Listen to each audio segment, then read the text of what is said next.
খুব মন দিয়ে শ্রবণ করুন। দেখুন, ভগবানের কিছু কিছু লীলা নিয়ে অনেকেই কিন্তু হাসাহাসি করেন। যেমন হচ্ছে ভগবানের বস্ত্র হরণ লীলা। আমরা না জেনে না পড়ে আমরা কি করি? হাসাহাসি করি।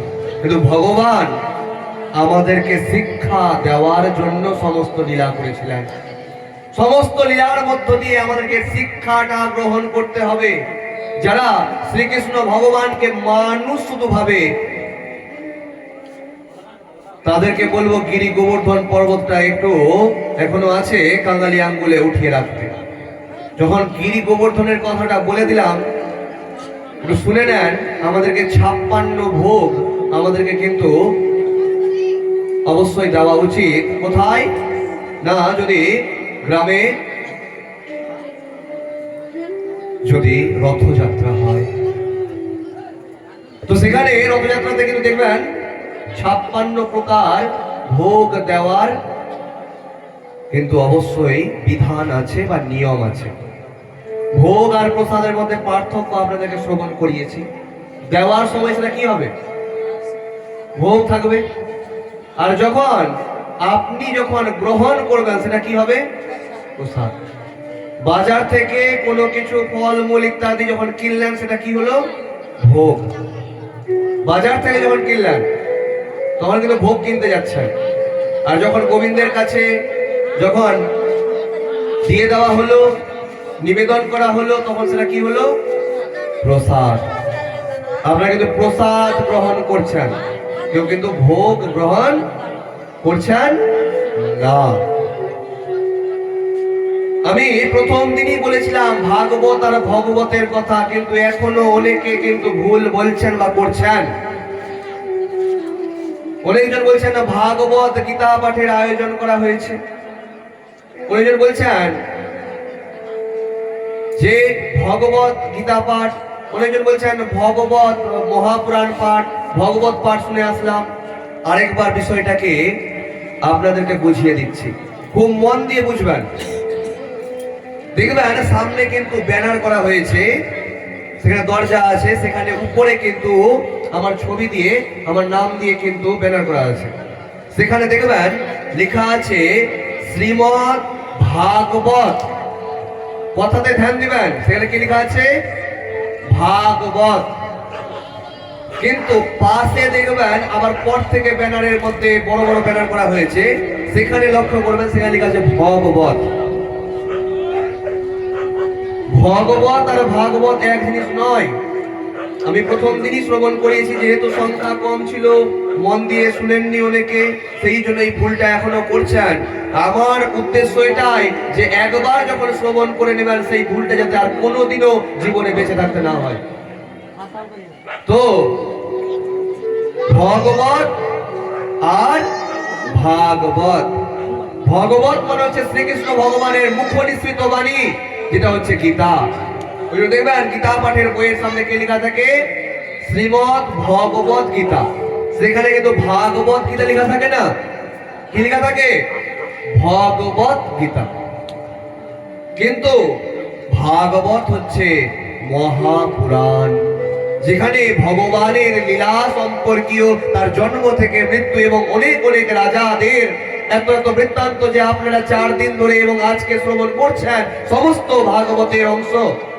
সেখানে রামায়ণও আছে, মহাভারতও আছে, সব কিছুকে মিশ্রিত করা আছে। ওই জন্য ভাগবত সাপ্তাহিক পাঠ শ্রবণ করলে আমরা অনেক কিছু জানতে পারি, কিন্তু সাপ্তাহিক পাঠ করলেও আমাদের জানাটা হবে কেমন? সমুদ্রের জল পাওয়ার মতো। সমুদ্র না, সমুদ্রের জল লাভ করার মতো, কারণ এটা হচ্ছে সমুদ্র। ভাগবত হচ্ছে সমুদ্র তুল্য, তার মধ্যে আমরা জলের কণা লাভ করতে এখানে বসেছি। তো ভাগবত পাঠ আপনারা শ্রবণ করছেন, ভাগবত পাঠ কিন্তু আপনারা শ্রবণ করছেন না। আপনারা কি পাঠ শ্রবণ করছেন? ভাগবত পাঠ, ভাগবত মহাপুরাণ পাঠ শ্রবণ করছেন। ওই জন্য দয়া করে আপনারা এই ভুলটা আর করবেন না, যেখানে আপনারা বলছেন ভগবত, উনিরা বলছেন ভাগবত গীতা পাঠের আয়োজন। না, আপনাদের এখানে এই গ্রামে বলরামপুরে কিসের আয়োজন করা হয়েছে? ভাগবত পাঠের আয়োজন করা হয়েছে। बोलिए भक्तवत्सल भगवान की जय, प्रेम से बोलिए बांके बिहारी लाल की। খুব মন দিয়ে শ্রবণ করুন। শ্রীকৃষ্ণ ভগবান বস্ত্র হরণ লীলা করেছিলেন কি করার জন্য? আমাদেরকে শিক্ষা দেওয়ার জন্য। মায়েরা দেবী কাত্যায়নীর ব্রত করেছিলেন।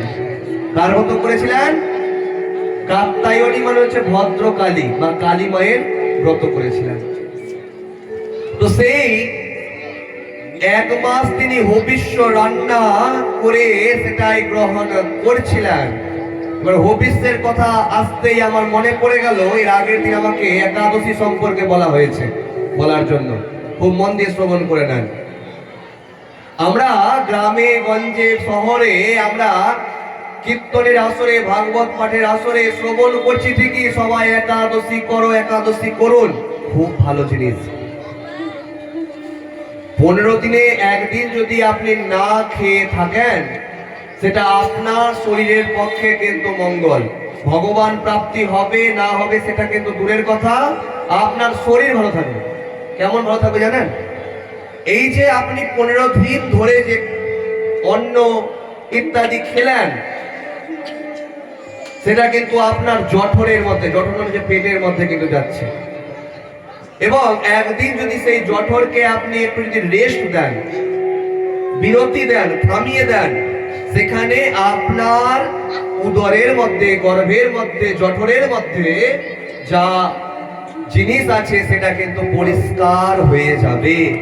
ওই জন্য 15 দিনে একদিন না খেয়ে থাকার কথা হিসাবে একাদশী করা অনেক বেশি ভালো। খুব মন দিয়ে শ্রবণ করবেন। কিন্তু আপনি একাদশীও করছেন, আবার মঙ্গলবার আবার উপবাস করছেন, সোমবার উপবাস করছেন, তবে কিন্তু আপনার স্থান হবে হাসপাতালের মধ্যে, হবেই হবে। কারণ আপনার শরীর কিন্তু শক্তি চায়, আর সেই শক্তি আসে কোথা থেকে? কিছু খাবারের মাধ্যমে। যদি একাদশী করেন, দেখবেন অনেকজন বলে যদি আপনি একাদশী করেন তবে অন্য কিছু করার প্রয়োজন নাই। কারণ এটাই যে আপনি যদি একবার একাদশী করেন, আপনি যদি তারপরে উপবাস করেন, তবে আপনার শরীরটা কিন্তু খারাপ হয়ে যাবে। আপনি সোমবার উপবাস করছেন, আপনার মঙ্গলবার উপবাস করছেন, বৃহস্পতিবার উপবাস করছেন। কারণ উপবাস শব্দের অর্থ কিন্তু না খেয়ে থাকা নয়। আমি এটা শ্রবণ করিয়েছি, আবারও বলছি, উপবাস শব্দের অর্থ হচ্ছে উপ অর্থাৎ নিকটে, আর বাস শব্দের অর্থ হচ্ছে বসবাস করা। ভগবানের নিকটে থাকাকে, বসাকে আমরা উপবাস বলে থাকি। কিন্তু যেহেতু আমরা উপবাস শব্দের অর্থ না খেয়ে থাকাই জানি, সেই সম্বোধনে আপনাদেরকে বলছি এই উপবাস কিন্তু যদি একাদশী যারা করেন তারা কিন্তু বেশি উপবাস তারপরেও কিন্তু করবেন না। এবার বলি একাদশী করার নিয়ম, খুব মন দিয়ে শুনবেন। শাস্ত্রের মধ্যে যেটা লেখা আছে সেটাই আপনারা শ্রবণ করছেন। পারতে গেলে কথাগুলো রেকর্ড করতে পারেন, পরবর্তী সময় কাউকে শ্রবণ করানোর জন্য। একাদশী যারা করবেন তারা 3 দিন পালন করতে হবে, বা 3 দিন তাদেরকে মানতে হবে একাদশীর ব্রতের জিনিসটা। দশমীর দিন, একাদশীর দিন আর দ্বাদশীর দিন। যারা দশমীর দিন যারা থাকবেন, কারো বাড়িতে ভোজ হচ্ছে, আপনি চলে গেলেন ভোজ খেতে, আজকে তো নিরামিষ খেতে গেলেই হয়ে যাবে, কালকে আমার একাদশী আছে, হয়েই যাবে, নিরামিষ খেয়ে নেবো, হয়ে যাবে না। ঘি যে খাবারের মধ্যে দেওয়া হয়নি সেই খাবার আপনি খেতে পারবেন না। আপনি সরষার তেল দিয়ে রান্না করা ভাজা খাচ্ছেন, ইত্যাদি খাচ্ছেন, তাতে হবে না। গীতার 17 নম্বর অধ্যায়ের 8, 9 আর 10 এই তিনটা শ্লোকের মধ্যে আমাদের খাদ্যের বিবরণ বলা হয়েছে। ওই বলে হবিস রান্না, হবি শব্দের অর্থ হচ্ছে ঘি, মানে হবি মিশ্রিত অন্ন বা খাবার আপনাকে কিন্তু খেতে হবে। কোন দিন? দশমীর দিন। সেও আবার দিনের বেলাও খাচ্ছেন, রাত্রে বেলাও খাচ্ছেন, দুপুরেও খাচ্ছেন, তা করলে চলবে না। ঘুম থেকে উঠার পর ঘুমানো অবধি দিনে একবারই আপনি খেতে পারবেন। কোন দিন? দশমীর দিন। কথাগুলো খুব মন দিয়ে শুনবেন, পারতে গেলে রেকর্ড করে নেন। যেদিন কি হবে না, যেদিন কি হবে না, একাদশী যে করবেন তিনি দশমীর দিন কিন্তু সকাল থেকে ঘুম থেকে ওঠার পর থেকে ঘুমানো অবধি একবারই কিন্তু খেতে পারবেন। সেও কি খেতে পারবেন? হবিষ্য রান্না। হবি শব্দের অর্থ হচ্ছে ঘি, ঘি দিয়ে রান্না করা জিনিস খেতে পারবেন। যিনি একাদশী করবেন তাকে বিছানার মধ্যে স্বামীর সাথে ঘুমানো যাবে না, তাকে নিচের মধ্যে কুশয্যাতে শয়ন করতে হবে। অর্থাৎ যেমন করে কেউ মারা যেতে গেলে আমাদের নিয়ম হচ্ছে আমরা কিন্তু 10 দিন ধরে কিন্তু এইরকম ভাবেই থাকি, ঠিক সেই রকম আমাদেরকে কিন্তু দশমীর দিন পালতে হবে। যেদিন একাদশী সেদিন ব্রহ্ম মুহূর্তে ঘুম থেকে উঠে আমি আপনাদেরকে শ্রবণ করিয়েছি, ব্রহ্ম মুহূর্ত আর ভোর কিন্তু একই না। ব্রহ্ম মুহূর্ত কার মনে আছে? একটু হাত তুলে যদি বলেন খুব দয়া করে ভালো হবে। একজন হাত তুলে দিল, যে হাত তুলতে বলেছি। দেখুন, মন দিয়ে শুনবেন, আমি কাউকে প্রশ্ন জিজ্ঞাসা করতে এখানে আসিনি, আমি উত্তর বলতে এসেছি। অতএব প্রশ্ন করাটা আমার অধিকারের মধ্যে পড়ে না, কারণ আমার কাজ হচ্ছে শ্রবণ করানো, প্রশ্ন করা নয়। আপনি শুনতে গেলেও গোবিন্দের কৃপা লাভ করুন, না শুনতে গেলেও গোবিন্দের কৃপা লাভ করুন, কারণ গোবিন্দ কৃপা লাভ করার জন্যই আপনারা এই স্থানে এসে বসেছেন। তো ব্রহ্ম মুহূর্ত মানে হচ্ছে সূর্য উদয়ের 48 মিনিট আগে ব্রহ্ম মুহূর্ত শেষ হয়ে যায়, আর শুরু হয় তার 48 মিনিট আগে।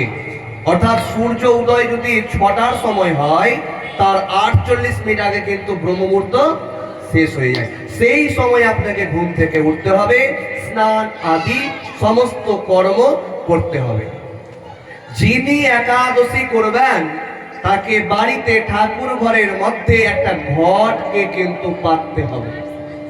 ঘটের মধ্যে নিজেই জল দেন এবং 5 পল্লব বা আমের শাখা দেন, উপরে একটা ডাব দেন, না থাকলে কলা দেন, দিয়ে আগে সংকল্প গ্রহণ করুন যে আজ আমি, যদি নির্জলা পারেন তবে নির্জলা করুন, কারণ নির্জলা হচ্ছে সব থেকে উত্তম। যিনি জল খাবেন তিনি সেই সময় সংকল্পের সময় কিন্তু বলতে হবে, এবং যিনি ফল আহার করবেন তারপরে কিন্তু সেটাও বলতে হবে। যিনি খাবেন তাকে বলতে হবে, যিনি আবার নির্জলা করবেন তাকে বলতে হবে না, তাকে নির্জলাটাই বলতে হবে। যে রকম ভাবে সংকল্প করবেন সেই রকম সংকল্প নিয়েই কাজটা করতে হবে। যেমন করে এই পাঠ শুরু করার আগে 5 দিন ধরে ভাগবত পাঠ হবে, তার কথা কিন্তু সংকল্প করা হয়েছে। আপনারা যে এত ডালা বস্ত্র ইত্যাদি দিলেন, সেটার জন্য সংকল্প হলো যাতে আপনাদের পরিবারের প্রত্যেকে ভালো থাকে, সুস্থ থাকে, যে জন্য আপনি এই জিনিসগুলো গোবিন্দের চরণে দিয়েছেন, ভক্তদের সেবা দিবেন, যাতে আপনাদের সবার উন্নতি হয়। এটা কিন্তু বলা হলো সংকল্পের মধ্যে। সংকল্প ছাড়া কোনো কাজ করা যায় না। আর আমরা কি করছি? আজ আমার একাদশী আছে, কোনো পুজো না, পার্বণ না, ঘট পাতা না, আর সংকল্প না, আমরা একাদশী করছি। কথাটা মন দিয়ে ভাববেন। এবার যিনি নির্জলা একাদশী করবেন সেটা সর্বোত্তম একাদশী, যে যিনি জল পর্যন্ত না খেয়ে থাকতে পারবেন, সেটা হচ্ছে সর্বোত্তম একাদশী। যিনি জল পান করবেন 100% পুণ্যের মধ্যে 10% কিন্তু তার কেটে যাবে, 90% পুণ্য কিন্তু থাকবে। আর যারা ফল আহার করবেন তারা চতুর্থ প্রহরের শুরুতে, মন দিয়ে শুনবেন, কথাতে ধ্যান দিবেন, যারা কথা বলছেন তারা একটু কথাতে ধ্যান দিবেন, না তো বুঝতে পারবেন না। এক প্রহর সমান হচ্ছে ক ঘন্টা? 3 ঘন্টা। একদিনে 8টা প্রহর হয়। ওই জন্য কীর্তনের মধ্যে কখনো একদিন 2 দিন ব্যাপী কীর্তন লেখা থাকে না। কি লেখা থাকে? 8 প্রহর ব্যাপী কীর্তন, 16 প্রহর ব্যাপী কীর্তন দেখতে পাবেন না। একদিন ধরে কীর্তন হবে। এখানে পঞ্চদিবসীয় ভাগবত পাঠ লেখা আছে, কীর্তনে দেখতে পাবেন না দিবস হিসাবে কীর্তন হচ্ছে না। কি হিসাবে হয়? প্রহর হিসাবে হয়। তো চতুর্থ প্রহরের প্রথমে, অর্থাৎ সূর্য উদয় থেকে গুণে 3 ঘন্টা 3 ঘন্টা করে, 3 2 6 3 3 9 ঘন্টা পর, সূর্য উদয় থেকে পরে 9 ঘন্টা পরে আপনি যেমন করে সন্ধ্যার সময় জল খাওয়ার খান, মানে পেট ভর্তি খাওয়ার না, জল খাওয়ারের মতন তিনি সেই পরিমাণ ফল খেতে পারবেন। তারপরে আর ফল খাওয়া যাবে না।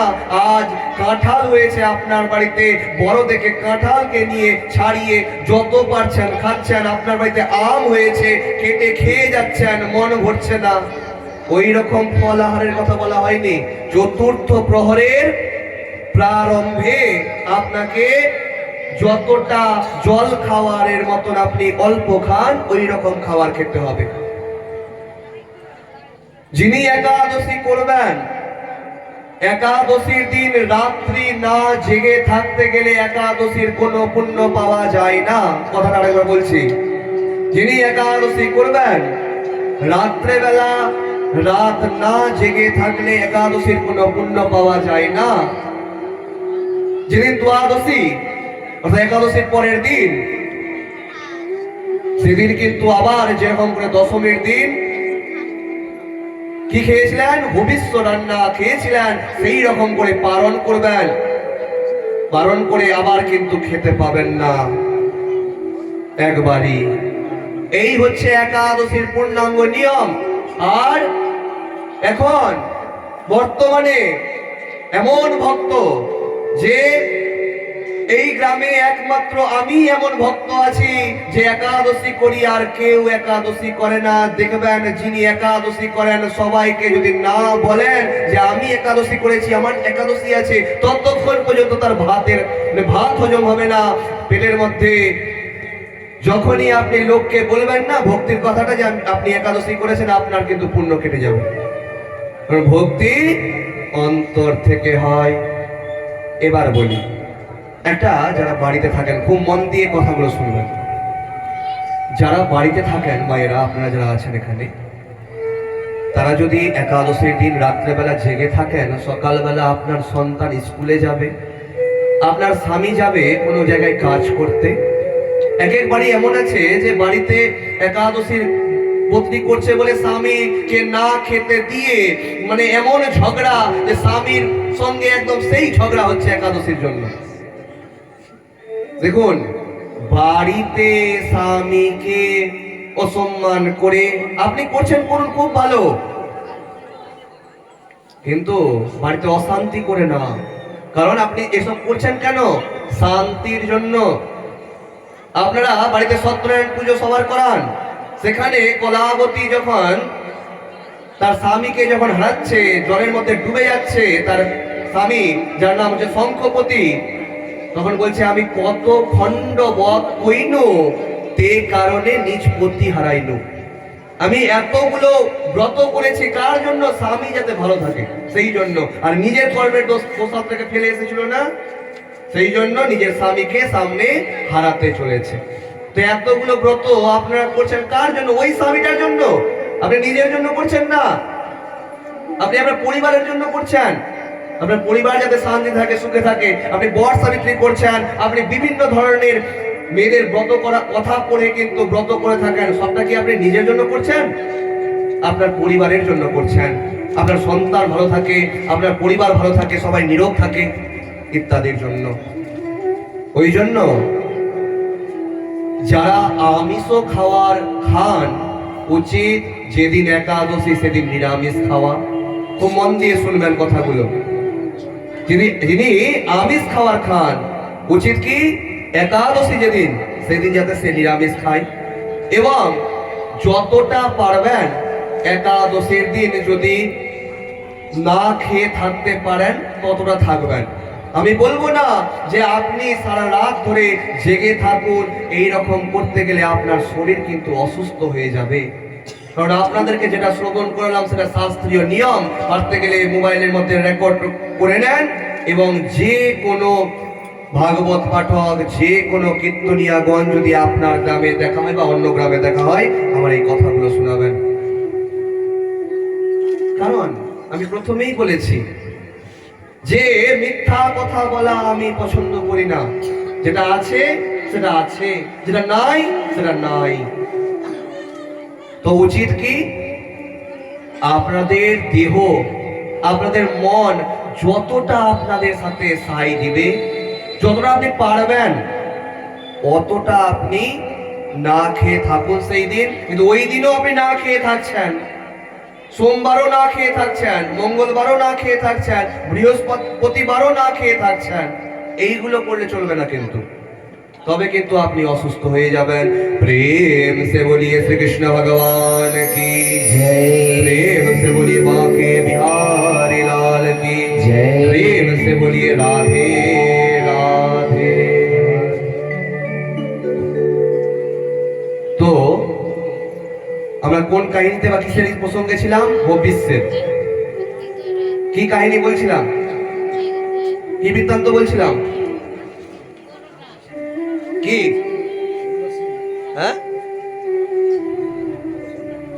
কি বৃত্তান্ত বলছিলাম? হ্যাঁ, কি হয়ে গেছে ওটা?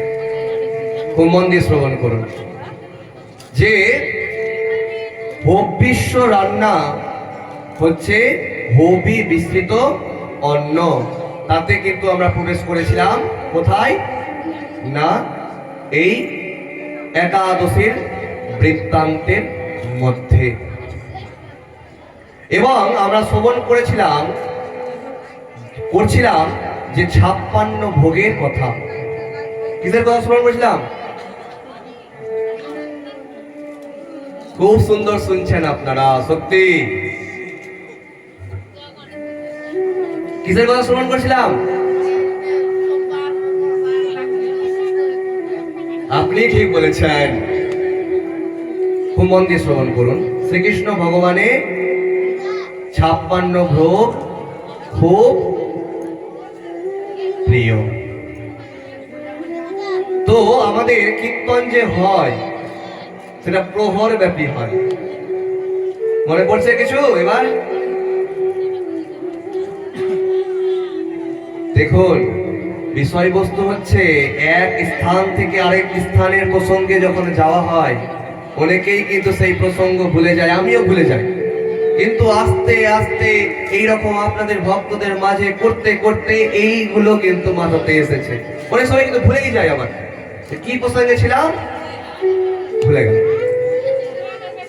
ওই জন্য কথাকে মন দিয়ে রাখতে হবে। যেই স্থান থেকে অন্য প্রসঙ্গে যাব সেই স্থানের কথাটা কিন্তু মাথাতে রাখতে হবে, যে আমি কি শ্রবণ করছি এবং কি শ্রবণ করতে করতে কি উদ্দেশ্যে আমি কি শ্রবণ করছি। তো 56 ভোগ ভগবানের খুব প্রিয়। ভগবান শ্রীকৃষ্ণ ভগবান গিরি গোবর্ধন পর্বতকে ধারণ করেছিলেন কোথায়? কাঙালি আঙ্গুলের মধ্যে। যখন কাঙালি আঙ্গুলের মধ্যে ধারণ করেছিলেন, কেন ধারণ করেছিলেন? ইন্দ্র বা দেবরাজ ইন্দ্রের সাথে তার একটু ঝামেলা হয়েছিল। কিসের ঝামেলা? যে গোকুলবাসী ইন্দ্রদেবের কিন্তু পুজো করছিলেন, কিন্তু শ্রীকৃষ্ণ ভগবান বলেন যে এখানে গরুদের অর্থাৎ গো মাতাদের পুজো করুন আর এই গিরি গোবর্ধনের পুজো করুন। কারণ এই গিরি গোবর্ধন আছে বলে মেঘ গিয়ে ফেকছে পর্বতের মধ্যে বা পাহাড়ের মধ্যে, তবে বৃষ্টি হচ্ছে, আপনারা চাষাবাদ করতে পারছেন। আর গরু আছে বলে সেই দুগ্ধকে আপনারা পান করছেন, সেটাকে বিক্রি করছেন, তাতে আপনাদের সংসার চলছে। অতএব এই গৌমাতার আর গিরি গোবর্ধনের পুজো করুন। তারা সেটাই করলো শ্রীকৃষ্ণ ভগবানের কথা মেনে। আর ইন্দ্রদেব ভারী বর্ষণ শুরু করলেন, এমন বর্ষণ যেখানে বন্যা হয়ে গেছে, সমস্ত সবকিছু ঘর বাড়ি ডুবে গেছে। অমন সময় শ্রীকৃষ্ণ ভগবান তার কাঙালি আঙ্গুলের মধ্যে গিরি গোবর্ধন পর্বতকে ধারণ করলেন। বলিয়ে গিরি গোবর্ধন কি জয়, বলিয়ে শ্রীকৃষ্ণ ভগবান কি জয়, বলিয়ে রাধে রাধে। এসবের মাঝে জানেন অনেক লীলা আছে। যখন গিরি গোবর্ধন পর্বতকে ধারণ করেছেন, অন্যান্য যতগুলো নগরবাসী আছে সবাই কিন্তু নিজের নিজের লাঠিকে কিন্তু গোবর্ধন পর্বতের কাছে দিয়ে রেখেছে এবং বলছে, কৃষ্ণ তুমি ছাড়ো, আমরা ধরে রেখেছি, আমাদের লাঠির উপরে বা লাঠির শক্তিতে গিরি গোবর্ধন পর্বত কোথায় আছে? আমাদের লাঠির উপরে আছে। গিরি গোবর্ধন পর্বতকে যখন একবার শ্রীকৃষ্ণ ভগবান কাঙালি আঙ্গুলটাকে একটু নাড়িয়েছে, গিরি গোবর্ধন পর্বত পড়ার মতন হয়ে গেছে। তখন বুঝতে পারছেন গোকুলবাসী, স্বয়ং ভগবান তিনি আবার ধারণ করলেন। কতদিন রেখেছিলেন? 7 দিন রেখেছিলেন। কাকে উঠিয়ে? গিরি গোবর্ধন পর্বতকে উঠিয়ে।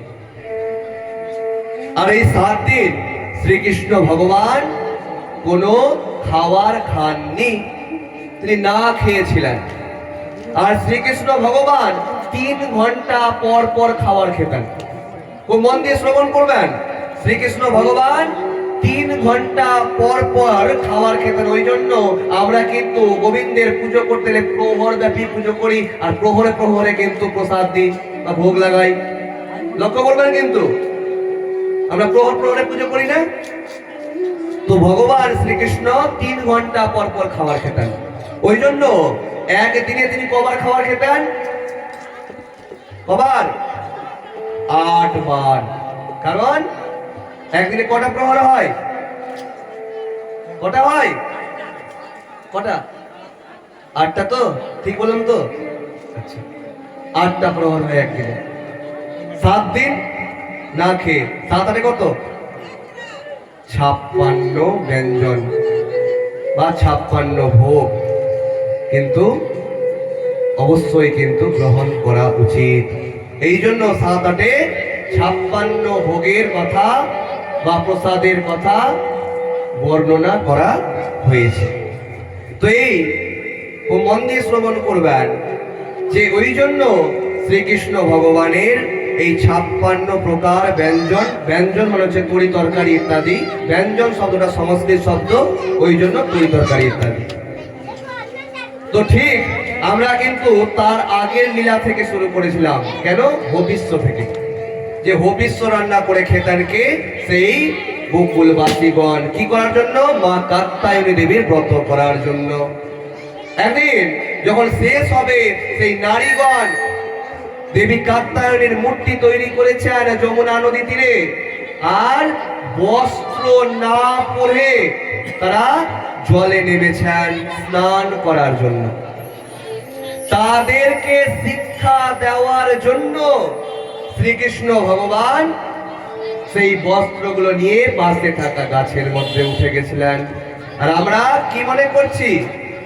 শ্রীকৃষ্ণ ভগবানের তখন 6 থেকে 7 বছরের মধ্যে তার বয়স ছিল। রাস তার 7 বছর বয়সে রাস করেছেন। আর আমরা দেখছি রাস হচ্ছে কীর্তনের মধ্যে একটা বড় দেখে শ্রীকৃষ্ণ, এদিকে বড় দেখে রাধারানী, দুইজন নাচছে সব দিকে। ভগবানের বয়স কত ছিল তখন? আর আমরা কি করছি, কি দেখছি কীর্তনের মধ্যে? বড় দেখে শ্রীকৃষ্ণ ভগবান যখন বড় ছিলই না, যখন 7 বছরের ছিল, তো 7 বছরের বাচ্চাকে সাজা, বড় কেন সাজিয়েছিস? আমরা তো প্রশ্ন করি না। এগুলোই হচ্ছে আমাদের খারাপ দোষ। এটা 7 বছরের বাচ্চা। ভগবান তো ছোট থেকেই, যেখানে পুতনাকে তিনি এত ছোট অবস্থাতে উদ্ধার করেছেন, ভগবান তো ছোট থেকেই সর্বেশ্বর ভগবান। কিন্তু 7 বছর বয়সের যখন তিনি ছিলেন, তো আমরা যে কীর্তনের মধ্যে বড় শ্রীকৃষ্ণ ভগবানকে সাজাচ্ছি, বড় রাধারানীকে সাজাচ্ছি আর দিয়ে নাচাচ্ছি, সেটা কি উচিত কি উচিত না? কথাগুলো একটু কিন্তু মেনে দেখবেন, ভাববেন। ছোট বাচ্চাকে শ্রীকৃষ্ণ ভগবান সাজানো উচিত, বড়কে কি উচিত? উচিত না। কিন্তু আমরা তো রাস শুনছি, আমরা বড় শ্রীকৃষ্ণ ভগবান অনেক গোপিকাগণ বড় বড় সবাইকে, গোপিকাগণ বড় ছিলেন, কিন্তু শ্রীকৃষ্ণ ভগবান 7 বছর বয়সের ছিলেন। প্রেম সে বলিয়ে শ্রীকৃষ্ণ ভগবান কি, প্রেম সে বলিয়ে রাধে রাধে। একটা এবার ভজন আমরা শ্রবণ করে নেন, তারপরে কথার সামনে নিয়ে যাব।